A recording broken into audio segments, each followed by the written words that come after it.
Hello everyone, this is Prem Sodani coming up with the next session of our decoding topics and essay writing। And इसमें आज हम बात करेंगे ऐसे जो कि हम सेकंड ऐसे ले रहे हैं अपाला मिश्रा जिन्होंने हासिल की थी AIR 9। तो चलिए शुरू करते हैं, लेकिन उससे पहले मैं आपको बता दूं कि इस सेशन में हम डिस्कस करेंगे कि कैसे ऐसे को जो है इंट्रोड्यूस किया गया है। नंबर 1 इंट्रोडक्शन कैसा है। नंबर 2 हम देखेंगे कि जो कंटेंट वाला पार्ट है that is the body of the ऐसे, तो उसमें हम देखेंगे कि किस तरह से कॉर्ड्स कोटेशंस का यूज किया गया है, या फिर कोई स्टोरी है तो उसको कैसे यूज किया गया है, या फिर जो भी एंगल्स होते हैं चाहे वो सोशल एंगल हो, पॉलिटिकल, इकोनॉमिकल, वो कैसे एड्रेस किए गए हैं वो हम देखेंगे। लास्ट में हम देखेंगे कि कैसे कंक्लूड किया गया है। और इन सब के बीच में एक जो इम्पोर्टेंट चीज़ हो जाती है ऐसे में that is your specially the flow of the content, है ना। तो कंटेंट का जो फ्लो है वो कैसा है वो सब हम बात करेंगे। चलिए शुरू करते हैं। ये जो हम आंसर स्क्रिप्ट की बात कर रहे हैं वो है अपाला मिश्रा की, जिन्होंने हासिल की है AIR 9। और MGP that is mains guidance programme जो फोरम IAS का है, उनमें ये कंसिस्टेंट जो है अपने आंसर राइटिंग किया करते थे, राइट। तो चलिए शुरू करते हैं। तो इन्होंने जो ऐसे हम यहाँ पे डिस्कस कर रहे हैं वो है it is easy to stand with the crowd, it takes courage to stand alone. ठीक है, तो ये एक ऐसे लिया है। अब इसमें देखिए इन्होंने स्टार्ट जो किया है वो लिखा है, जोड़ी तोरे डाक सोने कोए ना आशे तबे अकेला चालो रे। ये जो लाइन है इसका मतलब है if no one hears your call walk your way alone. और ये रविंद्रनाथ टैगोर की लाइन थी, स्पेशली जब 1905 था, जिस टाइम स्वदेशी मूवमेंट चल रहा था, उस टाइम बंगाल में उन्होंने लिखा था। इसके अंदर इन्होंने दिखाया था कि ब्रिटिश जो कॉलोनियल रिप्रेशन था उसमें भी स्टैंड अलोन या फिर स्टैंड फर्म होने की जो इम्पोर्टेंस है उनको इन्होंने हाईलाइट किया। इसके बाद इन्होंने इसमें लिखा है गांधी जी का 1930s का जो टाइम था जिसमें वो दांडी मार्च के लिए निकलते हैं, तो उनका भी जो फर्म माइंडसेट था कि इतनी लंबी डिस्टेंस कैसे निकलना है, but still he believed in the concept of this अकेला चालो रे, कि एक बार निकलने की ज़रूरत है, एक बार चलने की ज़रूरत है, राइट। इसके बाद अगर हम बात करें कि जो मैन है, इन्होंने लिखा है यहाँ पे कि man is a social animal. ठीक है, एंड वो डिपेंड करता है बहुत ज़्यादा सोसाइटल इंटरेक्शन जो होते हैं इन ऑर्डर टू सर्वाइव। ठीक है, थ्योरी जैसे कि इन्होंने लिखा है यहाँ पे, सोशियोलॉजिस्ट हैं काफ़ी, जैसे रॉबर्ट ब्राउन है, दुर्खेम है, इनकी जो थ्योरीज हैं इनके अकॉर्डिंग कि ह्यूमन जो है वो जो सोसाइटी है उसका बहुत इंपॉर्टेंट पार्ट होता है, सोसाइटी का पार्ट होता है, राइट। अब इसके बाद इन्होंने लिखा है कि जैसे जर्मनी की अगर बात करें तो इन्होंने लिखा है कि एक्सपेरिमेंट किए गए जर्मनी में कुछ, जैसे ACSH ऑन जर्मन्स एक्सपेरिमेंट्स जो हैं उनमें देखा गया कि कैसे जर्मनी में इस तरह का जो हॉलोकॉस्ट था वो होता है वहाँ पे स्पेशली। तो ये इनको ऐश कन्फर्मेटी टेस्ट बोलते हैं। तो इसमें देखा गया कि जो लोग थे जिन्होंने हॉलोकॉस्ट में पार्ट लिया, या फिर जो लोगों से क्वेश्चन पूछे गए, तो वो रॉन्ग क्वेश्चंस जो हैं आंसर करने को तैयार थे, या फिर रॉन्ग एक्शंस जो हैं वो क्यों करे उन्होंने, बिकॉज उनको एक्सेप्टेंस अगर सोसाइटी में मिलती है, कन्फर्मिटी मिलती है, then they were no doing these things. ठीक है, तो इससे ये पता चलता है कि ह्यूमन बीइंग को एक्सेप्टेंस अगर सोसाइटी में मिलता है तो वो उसके लिए रॉन्ग डूइंग्स में भी चला जाता है। तो दिस शोज की जो ऐसे है वो बिल्डअप हो रहा है कि किस तरह जो ह्यूमन बीइंग है वो एक सोशल एनिमल है। लेकिन यहाँ पे अगर आप देखेंगे तो इन्होंने स्टार्ट किया है कि ग्रुप में चलना बहुत इजी था, हमने देखा, बट अलोन चलना एक बहुत बड़ा करेजियस टास्क होता है, स्टैंड अलोन।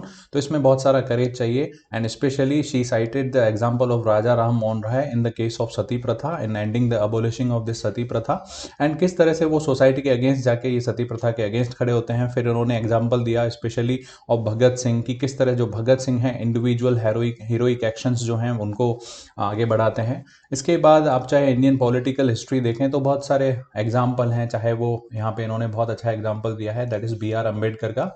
जब हिंदू मैरिज एक्ट पास हो रहा था तो then he actually walked away, walked out. तो वो दिखाता है कि वो बहुत फर्म थे अपने कॉन्सेप्ट्स को लेके और बहुत ज़्यादा करेजियस थे। तो इट शोज़ कि स्टैंड अलोन के इन्होंने कुछ एग्जाम्पल दिखाए, राजा राम मोहन राय, चाहे भगत सिंह हो, चाहे BR अम्बेडकर हो।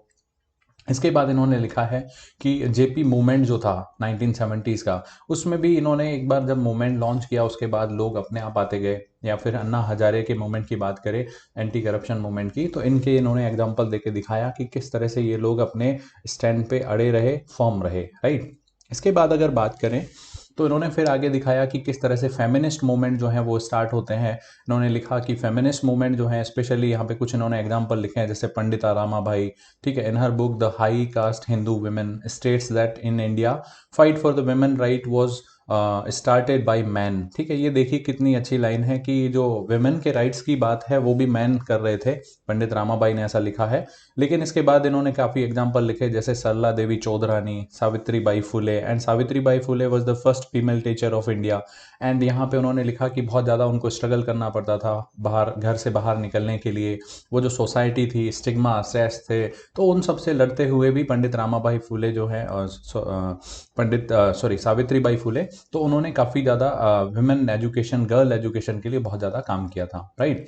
इसके बाद अगर देखें कि एनवायरनमेंट से रिलेटेड इन्होंने लिखा कि जैसे एनवायरनमेंट आजकल जो है कंज्यूमरिज्म बहुत ज़्यादा बढ़ रहा है, मेटेरियलिस्टिक सोसाइटी की तरफ हम जा रहे हैं। तो इन्होंने यहाँ पे एग्जांपल लिखा है गोपेश्वर विलेज का, एंड वहाँ पे जो गौरा देवी है जिनके द्वारा चिपको जो आंदोलन चलाया जाता है, तो उनको दिखाया इन्होंने कि किस तरह से she was the individual but still she was very firm to protect the environment and to the trees, right. तो ये कुछ इन्होंने एग्जाम्पल लिखे हैं। इसके बाद चिपको आंदोलन के बाद इन्होंने पानी बाबा ऑफ राजस्थान जो है उनका एग्जाम्पल लिखा है, ग्रेटा थनबर्ग का इन्होंने एग्जाम्पल लिखा है in the matter of environment, right. तो इस तरह से इन्होंने लिखा है बहुत सारे एग्जाम्पल देते हुए। इसके बाद इन्होंने लिखा है साइंटिफिक कम्युनिटी की अगर बात करें तो उसमें इन्होंने गैलीलियो का एग्जाम्पल दिया है कि जब उन्होंने फर्स्ट टेलीस्कोप बनाया then he was sentence to death, ठीक है, और he was asked to apologise, but उन्होंने अपोलॉजी नहीं मांगी and he was firm believer that he was right. इसके बाद चाहे वो आइंस्टीन हो, ठीक है, आइंस्टीन हो, तो उनकी थ्योरी ऑफ रिलेटिविटी को भी बहुत क्रिटिसाइज किया गया, but he was always there and very firm with his own theory, and उन्होंने फिर आगे जाके बहुत सारी थ्योरीज दी, राइट। फिर इन्होंने स्पोर्ट का एग्जाम्पल देते हुए महेंद्र सिंह धोनी का एग्जाम्पल लिखा कि किस तरह से धोनी को कन्विंस किया गया कि it is better to work in railways, but वो कितना फर्म थे अपने डिसीजन को लेके कि वो अपना रेलवे का जो जॉब है वो छोड़ के और भारत की टीम में शामिल होते हैं। एंड इंडिया जो है उनको एक बहुत बड़ा जैम मिलता है, specially in the cricket history, आपको पता है। इसके बाद इन्होंने दीपा मलिक का एग्जाम्पल देते हुए लिखा है कि जो उनकी लुक थी वो लोग बोलते थे कि बॉय जैसी लुक है, but still she was there and वो अपने डिसीजंस पे फर्म रही और काफ़ी सारे उन्होंने नेशनल अवार्ड्स जो हैं अपने नाम किए। अब इसके बाद हमने देखा कि जो यहाँ पे अगर आप देखेंगे, वाइल इंडिविजुअल जो है टेंडेंसी जो है वो खास करके क्राउड के साथ रहती है लोगों की, इंडिविजुअल रहने की नहीं रहती। एंड ये जो टेंडेंसी है स्पेशली इन इंडिया, जो वो हमारे जो सोसाइटी है उसमें तो खास करके ज़्यादा होती है। अगर आप सोसाइटी के रूल्स एंड रेगुलेशन से बाहर जाते हैं देन आपको बहुत ज़्यादा यहाँ पे दिक्कतों का सामना करना पड़ता है। इस तरह से कुछ हमारी सोसाइटी है, ठीक है। तो उसको अगर आप सोसाइटी के जो नॉर्म्स हैं अगर उनको डिफाई करते हो तो वो एक तरह से डिसऑनेस्टी के तौर पे देखा जाता है। और इसमें इन्होंने एग्जाम्पल लिखा है कि किस तरह से जो खाप पंचायत हैं, स्पेशली आपने देखा होगा कि जो लव मैरिज करते हैं स्पेशली, तो उनको कैसे वो ऑनर किलिंग जो है उनको ऑनर किलिंग की जाती है in the name of the protection of the women, अपनी सोसाइटी को बचाने के लिए। तो ये खाप पंचायत का इन्होंने एग्जाम्पल लिखा कि इस तरह की सोसाइटी में अगर कोई स्टैंड ले रहा है that is very very courageous, है ना। इसके बाद इन्होंने लिखा कि लीगल भी हमारे यहाँ पे कुछ एक तो ये देखा आपने सोशल जो है ऑब्लिगेशंस हैं। इसके बाद लीगल अगर आप देखेंगे तो लॉ ऑफ सेडिशन हमारे यहाँ पे है। तो ऐसे टाइम में खास करके अगर कोई स्टैंड फर्म स्टैंड करता है तो दैट टेक्स करेज, बहुत ज़्यादा करेज चाहिए। सेडिशन लॉ है, यूएपीए है, तो इन्होंने एग्जांपल लिखा लॉ ऑफ सेडिशन का, प्लस सोसाइटल जो नॉर्म्स हैं उसमें इन्होंने खाप पंचायत वगैरह का एग्जांपल यहाँ पे लिखा है, राइट। इसके बाद अगर हम बात करें तो इन्होंने आगे बढ़ाते हुए अपने उस ऐसे को लिखा है कि हमारी जो सोसाइटी है उसमें खास करके यसमैनशिप जो है वो प्रमोट होती है, अगर इन ऑब्लिगेशंस को देखें, इन हम हर्डल्स को देखें तो, ठीक है। तो इसके बाद इन्होंने लिखा कि अभी जो है स्टैंड अलोन होना एंड स्टैंड बीइंग अलोन होना, दोनों में बहुत ज़्यादा डिफरेंस है। Stand alone means you are positively standing with some issue या some value, and being alone एक अलग चीज़ हो जाती है। तो standing alone is empowering and it takes courage takes a lot of decision making skills, है ना। जैसे सिविल सर्वेंट का इन्होंने एग्जांपल दिया, आर्म स्ट्रॉन्ग पहने, एंड उन्होंने दिखाया कि किस तरह से स्टैंड अपना लिया जाता है, कैसे अपने डिसीजन के साथ फर्म रहा जाता है। तो that is stand alone but stand firm, ठीक है। लेकिन उसी वक्त पे इन्होंने दूसरा जो एग्जांपल दिया है, जैसे कि इन्होंने कहा है कि दैट स्टैंड अलोन का मतलब हमेशा नहीं है कि आप सही हैं, तो you have to have a good cause to stand alone, to stand firm with. जैसे इन्होंने लिखा गांधी जी का, तो गांधी जी के पास जो रीजन था और वो जस्टिफाइड था। लेकिन अगर आप ओसामा बिन लादेन की बात करें, एट द सेम टाइम वो भी स्टैंड अलोन थे, स्टैंड फर्म थे अपनी चीज़ों के साथ, बट द पर्पज और the motive was not right, ठीक है। तो ये इन्होंने यहाँ पे एग्जाम्पल लिखा कि स्टैंड अलोन खड़े होना ही इज नॉट सफिशिएंट, जो कॉज होना चाहिए वो भी आपका राइट होना चाहिए। What is needed, an attitudinal change इन्होंने लिखा कि हमें यहाँ पे चाहिए होगा, स्पेशली स्कूल चिल्ड्रन जो हैं उनको आपको सिखाना होगा। इसके साथ ही इन्होंने लिखा कि रोल मॉडलिंग करनी होगी, ठीक है। और बहुत सारी अपनी हमारी जो अप्रोच है उसमें बहुत सारे हमें डिसीजन मेकिंग को भी बढ़ाना होगा, इंडिविजुअल डिसीजन मेकिंग कैपेसिटी जो है उसको भी इंक्रीज करना होगा। The world doesn't need more dissenters, the world needs more leaders. तो डिसेंटर होना ही is not the sufficient one. जो डिसेंटर हैं उसकी बजाय हमें लीडर चाहिए जो लीड कर सके। लीडर मतलब जो कोई जो रॉन्ग इशू है या फिर कोई राइट इशू है, तो रॉन्ग इशू के अगेंस्ट में खड़ा हो सके, राइट इशू के सपोर्ट में खड़ा हो सके, तो हमें ऐसे लीडर चाहिए। डिसेंटर्स जो है होना इज नॉट सफिशिएंट वन।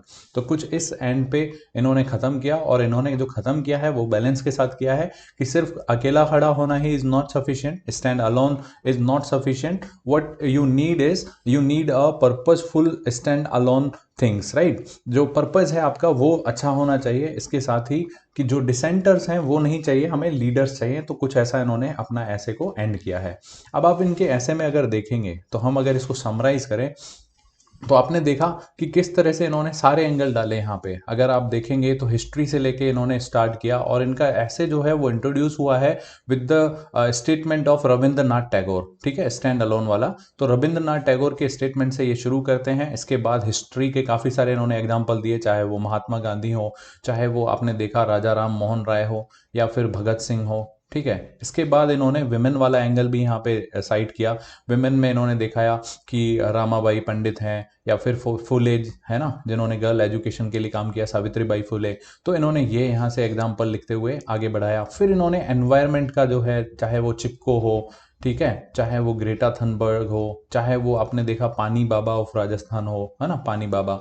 तो ऐसे एग्जाम्पल्स को इन्होंने साइट किया, और इसके बाद लास्ट में जब ऐसे आया इनका, तो उनको उन्होंने बैलेंस करते हुए गांधी जी एंड ओसामा दोनों का स्टैंड अलोन होना कैसे मतलब अलग था वो दिखाया गया, ठीक है। कि दोनों का जो पर्पस था वो बहुत ही अलग था। गांधी जी जो है अपने राइट पर्पज के लिए काम कर रहे थे, जबकि ओसामा का जो पर्पस था वो बिल्कुल ही अलग था। एंड जब इन्होंने एंड किया, तो एंड में कंक्लूजन में आपने देखा कि हमें जो है डिसेंटर्स जो हैं वो ज़्यादा नहीं चाहिए, ठीक है, और हमें क्या चाहिए, लीडर्स ज़्यादा चाहिए। ऐसा करते हुए इन्होंने एक पॉजिटिव एंड पे अपने ऐसे को एंड किया। ऑलराइट, तो ये था इनका ऐसे। अब आप इसमें से ये सीख सकते हैं कि किस तरह से इन्होंने जो है कोटेशंस का यूज किया, किस तरह से इन्होंने रविंद्रनाथ टैगोर का एक स्टेटमेंट जो है उसको यूज किया, किस तरह से इन्होंने हिस्टोरिकल एग्जांपल्स दिए, किस तरह से आपने देखा कि एनवायरनमेंट के जो एग्जांपल हैं वो भी इन्होंने लिखे, विमेन का जो है रोल वो भी यहाँ पे आपको दिखा होगा। एंड लास्ट में आते आते with the help of examples उन्होंने किस तरह से